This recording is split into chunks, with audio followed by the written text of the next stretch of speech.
Chess is one of the oldest and most recognized games in the world. It is an exciting game of strategy and planning, which is why it is seen as a symbol of intelligence. However, chess is easy to learn and can be enjoyed by anyone at any level. Chess is played on an 8x8 board with 64 squares and 32 pieces, and the game is all about checkmating the king. Once the king is in checkmate, which we'll explain later, then the game is over. So to start, let's meet the king. Even though the king is the most important piece in chess, it isn't the most powerful. The king can only move one square at a time in any direction. Here are the squares where the white king can currently move. Here's one move. Now the king could move here. And here's another king move. In chess, both players have identical sets of pieces. You have a king, and so does your opponent. Each player will take turns making a move until the game is over.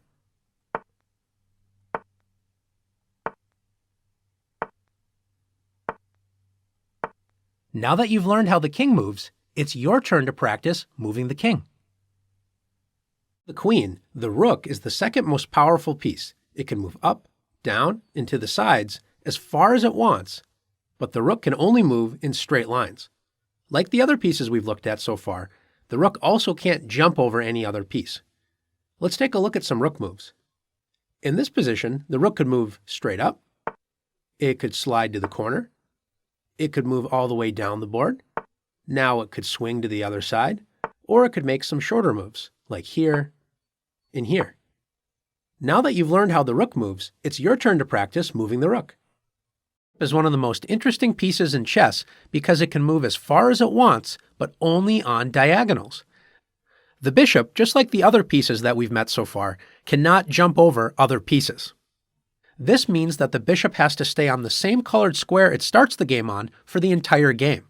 In chess, you get two bishops. This bishop is called the light-squared bishop because it can only travel on the light squares. Meet the other bishop that you have in the game, the dark-squared bishop. It moves exactly like the light-squared bishop, but only on the dark-squared diagonals. Now that you've met both bishops, let's take a look at how they move.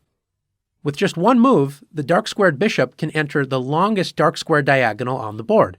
Let's do the same with the light-squared bishop. Now, notice no matter how many bishop moves we make, the bishops never cross paths. They never block each other. And the reason why is because they're on opposite colored squares, so they never interfere with each other. They make a good team. Now that you've learned how the bishops move, it's your turn to practice moving the bishops. Pawn sounds like it is the humblest of chess pieces, but it is really one of the most powerful. When working together, pawns are the soul of chess. Pawns have a few strange rules, so make sure to pay attention. Pawns can only move straight forward, and they can only move one square at a time. However, if it is their first move of the game, they can choose to move 2 squares forward if there is nobody blocking them, as pawns cannot jump over other pieces. Remember, the pawn can choose to advance 1 or 2 squares only on the first move. On all other moves, the pawn advances 1 square. Pawns are also the only piece in chess that cannot move backwards. One other thing that makes them strange is that while they can only move straight forward, pawns can only capture diagonally, and they can only capture 1 square away diagonally, even if it is their first turn. We will explain capturing in one of the next lessons. Let's see some pawn moves. In this position, since this pawn has yet to move in the game, white decides to move it 2 squares forward.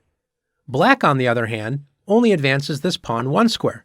Remember, even though you can move your pawn 2 squares on its first move, you're not forced to do so. White now advances the pawn forward, and now both pawns are blocked and cannot move. In this position, how many white pawns can move? If you said 1, you're correct. Notice that this pawn is blocked by the black pawn directly in front of it. Remember, pawns cannot move backwards. White now has the option to move this pawn up 1 square. Notice this pawn cannot move 2 squares forward because the black pawn blocks it. Now it's your turn to practice using the pawns. Remember, your pawns are the only pieces that cannot move backwards, so what happens when they reach the other side of the board? They get a promotion. You must trade your pawn for another piece. It can be a knight, a bishop, a rook, or the powerful queen. It cannot stay a pawn, and it cannot become a king. Also, it does not have to be one of the pieces already captured in the game. Every pawn has the potential to be promoted into a queen. You could trade it for another queen and have 2 queens on the board, which is incredibly powerful. Now, let's practice promoting some pawns. The knight is perhaps the most fun piece in chess. It is the only piece in chess that does not move in some sort of straight line. It moves in a strange L shape. The other interesting thing about the knight is it's the only piece in chess that can jump over other pieces, like this. It takes a little practice to understand exactly how the knight moves. It goes 2 squares in one direction and then 1 square to the side, like this. Highlighted are all the possible squares the knight can move to on the next turn. Notice it always moves in the same pattern. 2 to the side and over 1, like this, or like this, up 2 and over 1, or down 2 and over 1. And notice that the knight moves from a light square to a dark square, and then on the next turn it moves from a dark square to a light square. The knight always switches colors with each turn it makes. Now that you've learned how the knight moves, it's your turn to practice moving this fun and tricky piece. Now that you know how the chess pieces move, it's time to set up the game. Before you put the pieces on, make sure you turn the chessboard so that there's a light square in the bottom right corner. You can remember this as white on the right.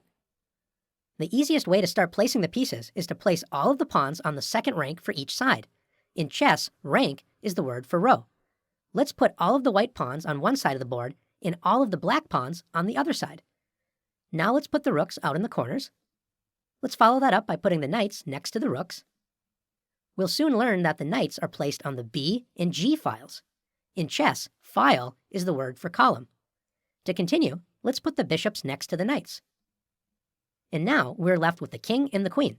Does it matter where they go? Yes, it does. The queen always goes on the matching square. The white queen goes on the light square, and the black queen goes on the dark square. Notice they should be lined up together.